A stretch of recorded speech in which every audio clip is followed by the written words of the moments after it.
the Leaning Tower of Pisa. It stands, a beacon of white marble against the backdrop of Tuscan history. Some might call it a mistake, others a miracle. Its story is a tapestry of ambition, hubris, and unexpected resilience. The tower's precarious tilt has inspired awe and fear for centuries. Whispers follow it like shadows. Tales of curses, engineering failures, and even ghosts cling to its marble skin. But the truth, as with all legends, is far more nuanced.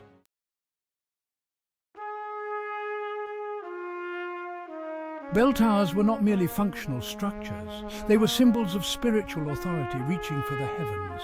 They announced calls to prayer, marked important occasions, and warned of danger. The bell tower in Pisa was intended to be the grandest of them all. Construction began in 1173. The design was ambitious. 8 tiers of graceful arches adorned with intricate carvings. It was to be a testament to Pisan craftsmanship and their unwavering faith.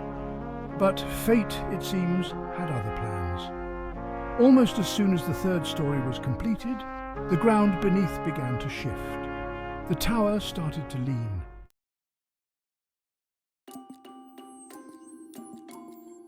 The year was 1178. Work on the tower had stopped. The lean, though slight, was undeniable. The citizens of Pisa were perplexed. Some saw it as a bad omen, others a source of amusement.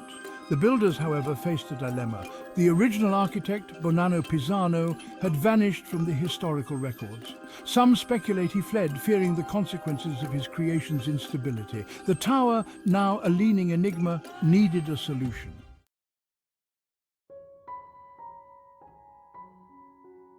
Decades passed. Wars and political strife gripped Italy. Pisa, caught in the crossfire, saw its resources dwindle. Work on the tower, already intermittent, ground to a halt. The leaning structure, still only 3 stories high, became a silent sentinel. In 1272, a glimmer of hope emerged. Giovanni di Simone, an architect of some renown, took on the challenge of the leaning tower. Instead of trying to correct the lean, he incorporated it into the design. Each new story was built at a slightly different angle, creating a subtle curve.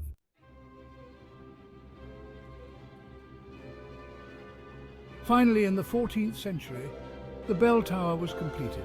It stood 7 stories high, crowned with a belfry and topped with a bronze bell. The lean, though more pronounced, had been partially tamed. The citizens of Pisa, once wary of their leaning tower, now embraced it as a symbol of their city's unique character. The tower had become a metaphor for their own resilience. The bell, christened Campanone, first rang out over the city in 1372. Its deep, resonant tones seemed to echo the turbulent history of the tower itself. The Leaning Tower of Pisa had become an integral part of the city's identity, but the story of the Leaning Tower was far from over.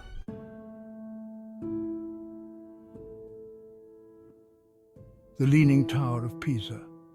A marvel, yes, but also a burden. Its tilt, a constant reminder of the delicate balance between ambition and reality. Centuries passed, each leaving its mark on the tower's weathered marble. The lean, though slight at first, grew steadily worse. The citizens of Pisa, once proud of their unique landmark, now viewed it with a mix of apprehension and affection. In the 18th century, the tilt had increased to a point where it could no longer be ignored. The tower, once a symbol of strength, now seemed to teeter on the brink of collapse. The very existence of this architectural wonder was in jeopardy. The city fathers, desperate to save their beloved landmark, called upon the brightest minds of the age.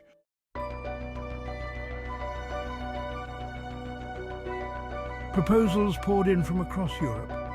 Some suggested anchoring the tower with massive chains. Others proposed building a counterweight on the opposite side. Some even advocated dismantling the tower entirely and rebuilding it on a more stable foundation. One particularly intriguing idea came from Alessandro della Gherardesca, a local engineer. He proposed excavating the soil from beneath the higher side of the tower, allowing it to slowly settle back towards a vertical position. The plan was audacious, bordering on reckless. Many feared it would only hasten the tower's collapse. Yet, desperate times called for desperate measures. In 1838, work began on Gherardesca's ambitious project.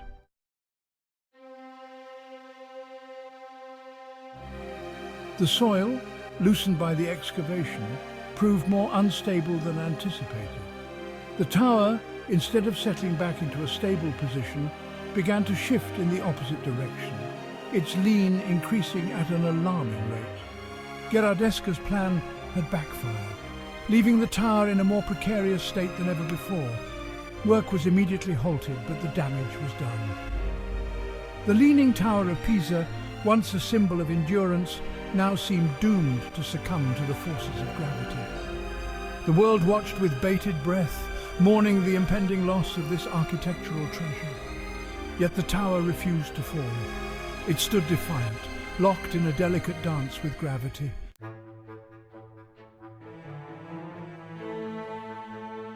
The 20th century brought two world wars, shaking not just the foundations of Europe, but also further unsettling the Leaning Tower.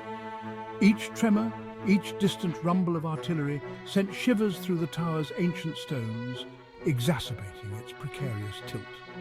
By the 1990s, the tower was leaning at over 5 degrees. Its top displaced more than 5 meters from its base.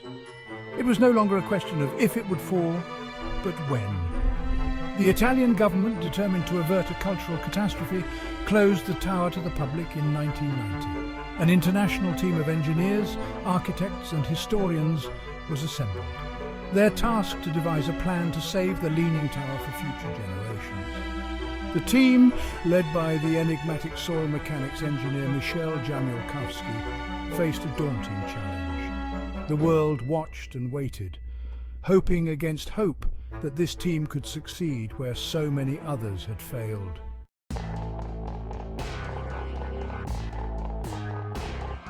The Leaning Tower, even as engineers struggled to save it, remained a source of endless fascination. Tourists flocked to Pisa, drawn by its peculiar beauty and the air of mystery that clung to its white marble. But beyond the souvenir stalls and the flashing cameras, whispers of darker stories circulated. Locals, their families rooted in the city for generations, spoke of ancient curses. They told tales of secret societies, their rituals conducted under the tower's shadow. Some whispered of a hidden chamber beneath the tower, a chamber containing not relics of saints, but instruments of torture. These stories, passed down through generations, were often dismissed as folklore, but the tower, with its unsettling tilt and its long history of near misses, seemed to invite such speculation.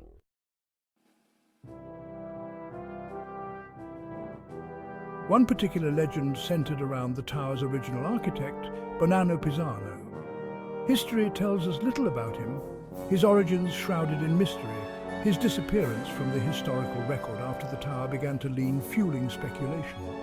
Some say Pisano, a proud and ambitious young architect, poured his heart and soul into the tower's design.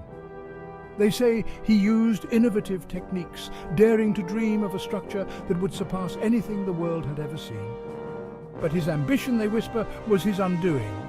The tower's lean, according to legend, was not a simple engineering error, but a curse placed upon Pisano by a jealous rival. The curse, so the story goes, doomed not only the tower, but also Pisano himself, forcing him to flee Pisa. Whether true or not, the legend of Bonanno Pisano added another layer of intrigue to the Leaning Tower's mystique.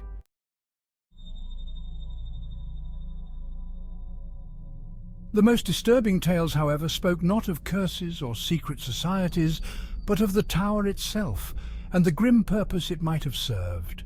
During its long history, the tower was not just a bell tower, calling the faithful to prayer.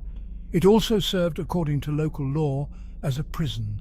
The tower's interior, with its narrow, winding staircase and its thick walls, would have made an effective dungeon. Locals whispered of prisoners kept in the tower's upper levels, their only view the ever-tilting horizon. Some even claimed to have heard echoes of these long-gone prisoners, their screams reverberating through the tower's hollow spaces. The Leaning Tower of Pisa, for all its beauty and architectural significance, held within its heart a darkness.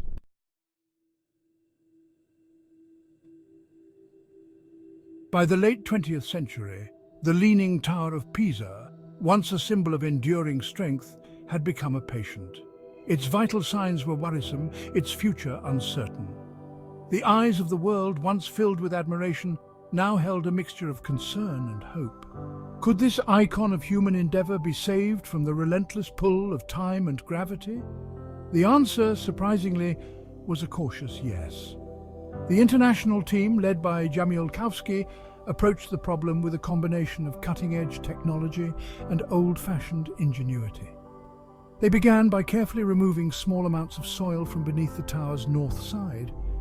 It was a delicate operation, a balancing act that required constant monitoring and adjustments. The tower, responding to their touch, slowly, almost imperceptibly, began to right itself.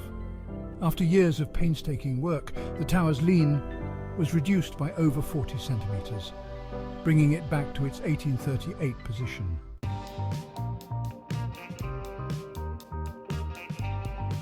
The Leaning Tower of Pisa reopened to the public in 2001, its future, for now, secure. Tourists once again flocked to marvel at its improbable stance, to climb its spiralling staircase and to experience the disorienting thrill of its tilt. But the tower that emerged from its years of restoration was not the same one that had closed its doors a decade earlier. It was, in a sense, more itself. The restoration, while successful in stabilizing the tower, had not erased its lean. It had merely paused its progress, frozen it in time. The tower remained a testament not just to human ambition, but also to the beauty of imperfection. Its tilt, once seen as a flaw, a mistake to be corrected, was now embraced as an integral part of its identity. It was a reminder that even in a world obsessed with perfection, there is room for the unusual, the unexpected, the slightly askew. The Leaning Tower of Pisa, in its refusal to conform, had become a symbol of resilience, a testament to the enduring power of human creativity in the face of adversity.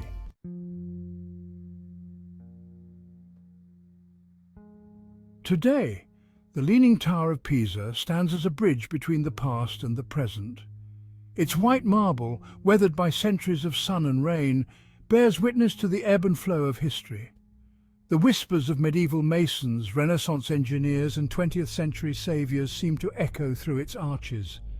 The tower, once a source of anxiety and fear, now inspires a sense of awe and wonder. It reminds us that even the grandest of human creations are but temporary structures, subject to the whims of nature and the passage of time. And yet it also speaks to our enduring spirit, our ability to adapt, to innovate, and to find beauty even in the face of imperfection. As the sun sets over the Piazza dei Miracoli, casting long shadows across the ancient stones, the Leaning Tower of Pisa seems to shimmer, a beacon of white against the darkening sky. It is a reminder that the stories we tell about ourselves, the monuments we build, and the challenges we overcome are all part of a larger narrative, a tapestry woven from the threads of history, ambition, and the enduring human spirit. The whispers in the Piazza dei Miracoli have not ceased. They have merely changed their tune. Now, they speak not of curses or impending collapse, but of resilience, ingenuity, and the enduring allure of a tower that refuses to be defined by its flaws.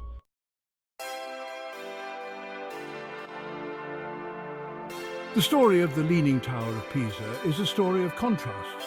Ambition and error, innovation and adaptation, fear and fascination. It is a story that continues to unfold, its future, like its past, a delicate balance between preservation and the inevitable forces of time. It is a story that reminds us that even in a world increasingly dominated by technology and the pursuit of perfection, there is still a place for the unique, the imperfect, the slightly askew. The Leaning Tower of Pisa, in all its improbable glory, stands as a testament to the enduring power of human creativity, the beauty of imperfection, and the enduring allure of a good story, told and retold across the centuries.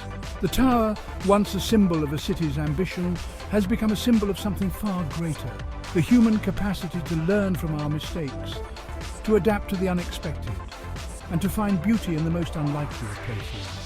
It is a legacy that will continue to inspire, to challenge, and to captivate us for generations to come.